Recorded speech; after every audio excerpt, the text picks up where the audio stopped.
Judulnya Mbak Siti. Judulnya dampak pencemaran air dalam hukum lingkungan, dalam kesehatan lingkungan menurut perspektif hukum. Terus itu studi kasusnya di Sungai Kode Yogyakarta. Sungai Kode Yogyakarta. Kira-kira Mbak Siti, dampak dari polusi air ini untuk kesehatan menurut Mbak Siti Hailatul Umami? Ya, itu sangat berbahaya Ibu, karena di Sungai Kode tersebut biota sama biotanya itu sudah maksudnya sudah mati. Terus juga warga yang di sekitaran sungai itu rentan terhadap penyakit Bu. Terus sungainya itu udah tercemar parah tuh Bu, sampai masyarakat itu sudah turun ke sana, udah memberikan sampah pembuangan sampah tuh Bu, kayak pembuangan sampah di sana Di TPA itu ya? Masyarakatnya tetap buangnya itu ke sungai itu, ke bandel gitu ya. Itu sampahnya dari limbah rumah tangga, ada juga limbah renovasi bangunan juga ada Bu. Terus juga ada bangkai kereta, mobil, truk, besi, kaca Bu. Soalnya banyak Bu limbahnya, bukan cuma kayak dari limbah yang udah terurai sampai yang susah terurai, semuanya ada di sana. Sebentar, tadi kamu menyebutkan ada limbah atau bangkai apa namanya, kereta. Itu dibuang ke sungai? Dibuang ke sungai. Menurut kamu itu limbah atau sampah? Itu menurut saya sampah. Iya kan? Terus tahu nggak bedanya limbah dengan sampah? Iya Bu, kalau Apa? sampah itu kayak gitu. Terus kalau limbah itu bisa berbentuk cairan dari pabrik atau kotoran dari pabrik gitu Bu. Limbah haruskah dari pabrik? Kan banyak limbah rumah tangga. Rumah tangga juga Bu. Terus limbah dari renovasi bangunan juga katanya Bu. Limbah dari renovasi bangunan? Iya Bu. Oh ya. Terus kalau menurut Mbak Siti, kira-kira kalau misalnya masyarakat sudah membuang sampah-sampahnya karena di tempat pembuangan akhir itu sudah penuh gitu ya? Sudah penuh? Gimana? Itu masyarakatnya bandel tuh Bu. Oh, memang tidak mau tidak mau membuang ke tempat pembuangan akhir. Jadi Mungkin karena di sungai itu dekat jaraknya, atau langsung dibuangnya ke sungai itu. oke, selama ini adakah keluhan kesehatan maksudnya, karena kan kamu tadi menyebutkan bisa berdampak terhadap kesehatan dan lain-lain. Nah, kira-kira ada nggak sejauh yang kamu tahu daerah sekitar Sungai Kode di Yogyakarta ini keluhan akan adanya wabah penyakit, kemudian apa? Ya, di sana katanya yang warga yang di sekitaran sungai itu rentan terhadap penyakit katanya Bu. Terus juga biota hewan yang ada di sana juga mati kebanyakan Bu. Oke. Airnya itu sudah berbusa, terus mengeluarkan bau yang tidak enak, kayak gitu. Mengeluarkan bau yang tidak enak. Oke, itu kita sudah tahu ya di lapangan seperti itu. Nah, sekarang kita ke regulasinya. Nah, kira-kira di sini adakah regulasi yang benar-benar mengatur atau mengakomodir dilarangnya membuang sampah di sungai? Atau kita bisa menggunakan UU PPLH, tapi adakah Perda Yogyakarta di nomor berapa? Nah, kalau nggak salah nomor 18 tahun 2002 Ibu. Ya, seperti apa itu? Itu kayaknya barang siapa yang membuang sampah ke sungai itu dikenakan sanksi 10 tahun penjara. Lupa Ibu. Lupa Ibu. Gimana? Lupa. Isi-isi dari regulasi nomor 8 tahun 2002 ini apa? Itu tentang larangan membuang sampah ke sungai. Khusus sungai ya? Jadi khusus sungai saja berarti? Lupa. Enggak, maksudnya ini perda tentang apa gitu loh? Apa perda tentang pembuangan sampah atau perda tidak boleh membuang sampah ke sungai? Tentang pembuangan sampah. Tentang pembuangan sampah saja. Jadi di dalam Perda itu adakah norma yang menyebutkan bahwa sanksi itu diberikan bagi semua pihak, baik itu individu ataupun pelaku usaha ataupun subjek hukum bukan manusia, tapi di situ yang melakukan perbuatan pembuangan sampah tidak pada tempatnya, misalnya ke daerah-daerah seperti sungai. Apakah sungai itu termasuk salah satu tempat yang dilarang untuk dijadikan tempat pembuangan sampah? Iya Bu, soalnya kan Enggak, saya pengen tahu normanya itu. Ada nggak norma yang mengatur seperti itu? nggak tahu. Nah, kita kan selain mengerti di lapangan, kita kan juga harus kondisikan dengan apa yang sebenarnya telah diatur. Nah, kalau misalnya itu tidak diatur, ya bagaimana caranya nanti kita membuat tulisan yang mengarahkan bagi pemerintah selaku perumus peraturan, dalam hal ini adalah pemerintah daerah, yaitu pemerintah daerah Kota Yogyakarta, untuk membuat aturan yang bisa mengakomodir terjadinya permasalahan seperti ini gitu loh. Nah, kalau misalnya mbaknya nggak tahu normanya di dalam aturan yang kamu jadikan sebagai rujukan, nah kita kan juga nggak bisa memberikan solusi dan juga penyelesaian, ya kan? Nah, kira-kira menurut kamu sejauh yang kamu baca di regulasi pemerintah daerah Yogyakarta ini seperti apa yang nomor 18 tahun 2002 ini? Itu Bu, Terkait kasusnya kamu ini ya aja ya. Gimana? masyarakat di sana itu sudah sempat melakukan apa namanya, sosialisasi itu Bu, tentang buang sampah, terus juga sudah melakukan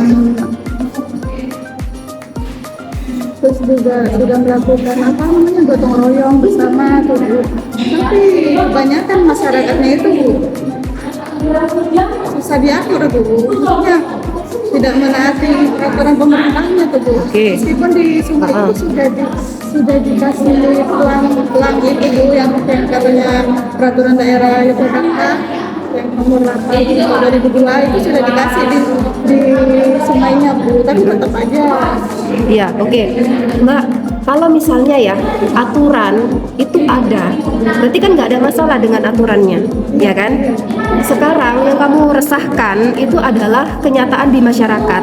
Oh, ternyata aturannya sudah baik, aturannya sudah mengatur larangan seperti ini, tapi masyarakatnya yang tidak melaksanakan itu. Nah, kira-kira menurut Mbak Siti itu penyelesaiannya seperti apa? Dari sisi hukumnya loh ya, gimana? Apakah harus ditegakkan hukum itu, misalnya semua pelaku itu diberikan sanksi gitu misalnya? Coba gimana Mbak?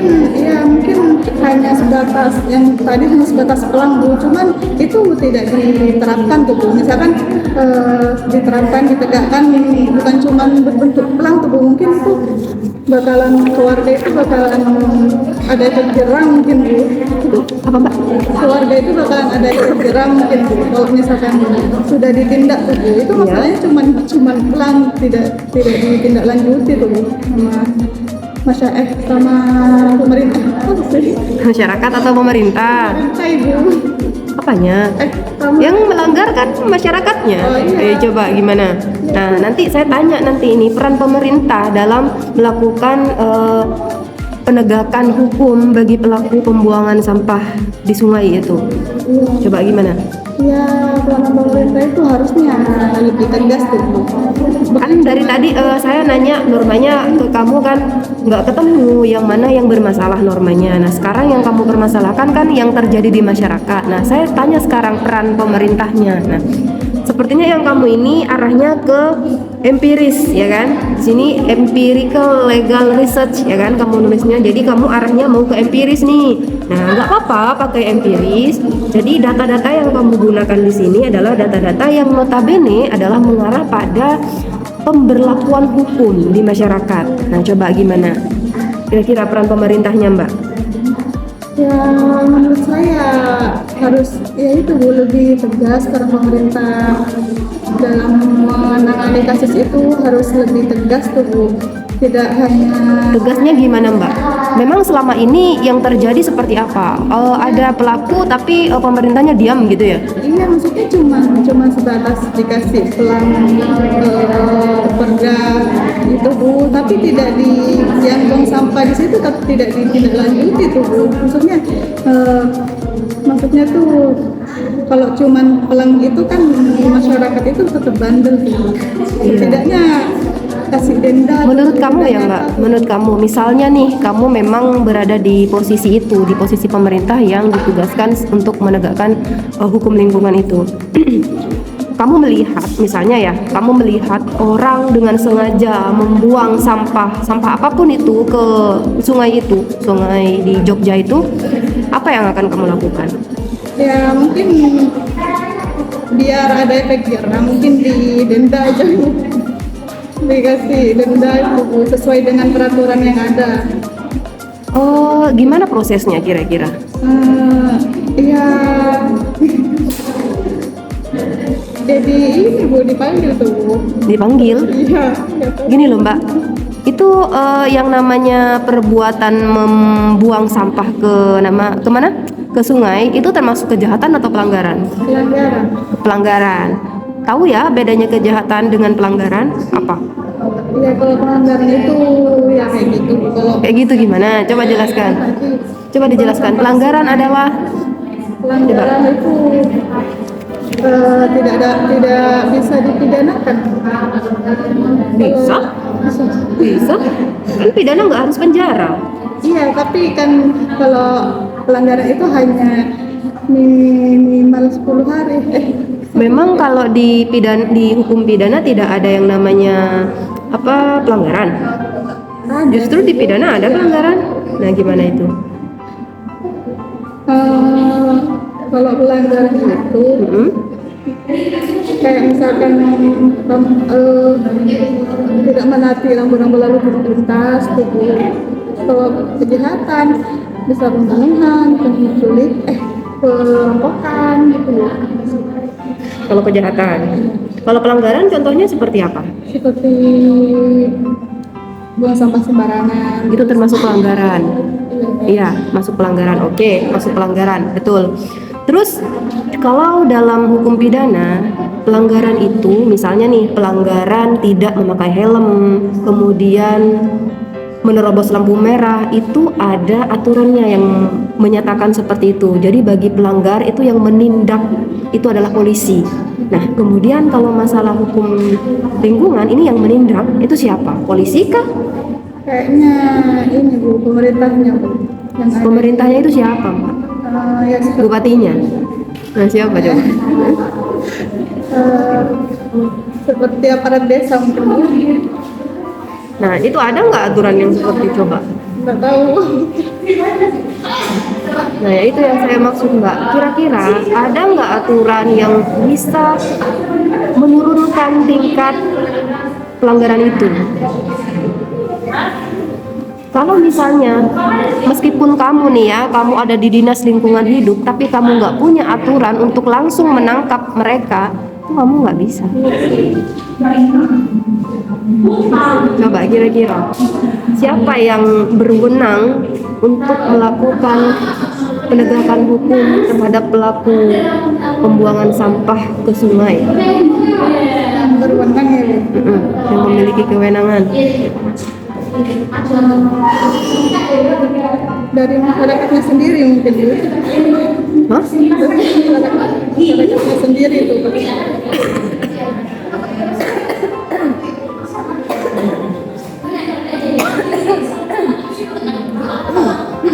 Penegak hukum, tahu kan?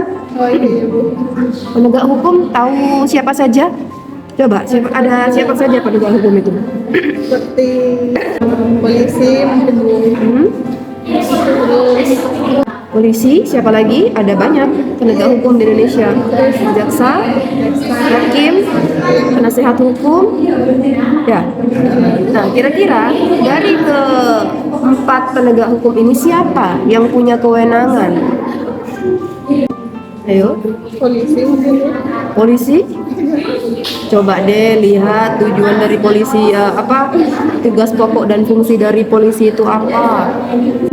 Jadi Mbak, mekanisme dalam penegakan hukum lingkungan ini sifatnya masih kabur Mbak.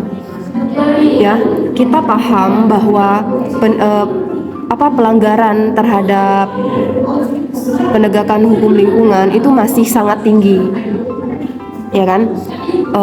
Baik itu individu, baik itu pelaku usaha, kelompok yang melakukan pelanggaran terhadap lingkungan hidup itu kan masih tinggi ya. Nah, kemudian bagaimana cara pemerintah untuk melakukan penindakan terhadap para pelaku itu? Nah, kita itu masih abu-abu dalam hal ini. Kenapa saya katakan abu-abu? Nah, karena sifatnya itu yang masih sangat subjektif, artinya ini masih butuh laporan dari masyarakat. Misalnya masyarakat merasa ini tercemar, nah masyarakat itu melakukan laporan ke pihak berwenang. Nah, siapa pihak berwenang ini? Nah, kalau misalnya ini ranahnya adalah ranah pidana, masyarakat mengajukan laporan kepada kepolisian, ya kan? Kalau misalnya ini sifatnya adalah kerugian secara material, ya misalnya dia itu dirugikan karena lapangan pekerjaan dan juga fungsi dari stabilitas tanah di situ berkurang. Nah, itu bisa melakukan permohonan ke pengadilan, ya, ke pengadilan. Itu sampai saat ini dalam ranah hukum lingkungan ini masih harus butuh yang namanya laporan, pengaduan, ya seperti itu masih. Tapi pada hakikatnya sebenarnya ini harusnya ya, kalau hukum lingkungan Indonesia ini mau yang namanya hukum lingkungan itu menurun tingkatnya, harusnya memang membuat aturan yang memberikan kewenangan bagi pihak terkait, dalam hal ini misalnya Dinas Lingkungan Hidup yang memang ditugaskan oleh undang-undang untuk melakukan penegakan secara langsung tanpa adanya laporan-laporan seperti itu gitu loh. Karena sampai saat ini nggak ada aturan yang menyatakan bahwa pihak Dinas Lingkungan Hidup itu boleh melakukan tindakan langsung memberikan sanksi. Nah, itu sampai saat ini nggak ada Mbak. Nah, itu harus ada laporan dulu, ada pengajuan dulu gitu dari pihak yang merasa dirugikan. Nah, tapi di sini karena ini sifatnya adalah umum, artinya dirasakan oleh semua pihak, tidak hanya masyarakat yang berada tinggal di tempat itu, tapi nanti masyarakat yang nantinya akan berkunjung ke tempat itu kan menjadi enggan untuk berkunjung gitu ya kan. Nah, karena demi mempertahankan stabilitas ini, nanti bagaimana undang-undang dan juga hukum di Indonesia mampu mengakomodir ini gitu loh. Nah, ini Mbak, bagus Mbak kalau misalnya kamu membahas tentang pihak yang memiliki kewenangan untuk melakukan penindakan terhadap pelaku pembuangan sampah itu gitu loh. Ini masih nggak ada aturan itu gitu. Gitu ya. Oke, kesimpulannya Mbak. Ya, kesimpulannya itu masyarakat harus sadar akan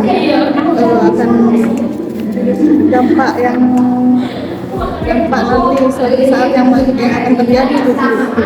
Seperti tidak lagi membuang sampah di sana, terus juga menaati peraturan pemerintah. Sudah Bu? Sudah? Hanya itu? Ya sudah, boleh duduk. Terima kasih Bu.